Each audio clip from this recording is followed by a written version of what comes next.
ku BBS Telefina Heavens Diani tukyabatambuliza ddala mu mbeera eri mu kukungubagirako ate muganda waffe mukwano gwaffe omukulu David Sifayo amanyikiddwa nga Master Parrot. Tulabeka abayimbi bayitirivu nnyo gye twatandikidde ate abatuuze b'ekiwato babadde baweddemu amaanyi nnyo nga bagamba nedda abayimbi nga tebabeereddewo bantu tebabeereddewo Master Parrot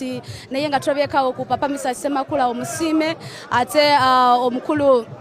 Nick Wine omukulu abafa best crew bonna babaddewo Banjo Man Dax Vibes buli omu asobodde okubanga ze ne manager John yazze so kati wenjogera wanene abakulu nga embalabe mabega tuline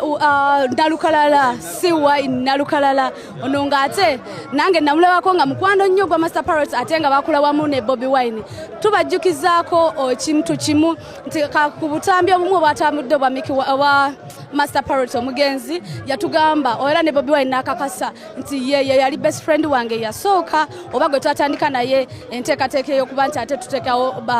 Firebase wendi waneno ndi ne siwaye nalukalala awamu ne bakwano ba Master Parrot abasinga katubabuuzeeko ate tulabe ekibavamo osibye ta mukwano weewaawo embeera ogiraba era tusibye embeera ya kiyongobero lw'okufiirwako muganda waffe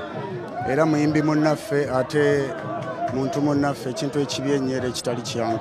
Okay. Tukungubagira wamu nammwe ngaffe aba BBS Telefina naye nga tubadde tubuuza kati nga gwe ensonga ki oba kiki ekyo ekyamaanyi ky'ogamba nti mbadde bannaye ngenda kusubwa Master Parrot mu nsonga eno kuba kati muba mummanyi in and out. Ekituufu obulamu bwe bugagga nti omuntu okuba omulamu kye kisinga obukulu nti era bw'avaawo byabadde asobola okukola abatakyasobola bikolera oba naawe kubimukolera nti Master Parrot kuvanga tukula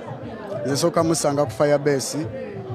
nga musajja muyimbi then navanga ku ssomero n'enzija oluusi ne ntambulako naye kutuwa nali ngezeeko kutuwa naye wano eza up country nga muntu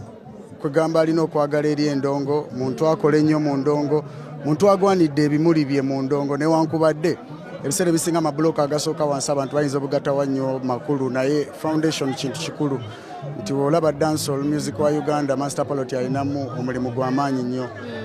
era oba oyogera ku Firebase ebiseera ebisinga Master Parrot Bobby Wine that's when the people got to know more of the Firebase ebiseera ebyo nga Buchamani Master Parrot newankubadde ffe twalingawo ebbali nga buli kimu tukiraba ekigenda maaso so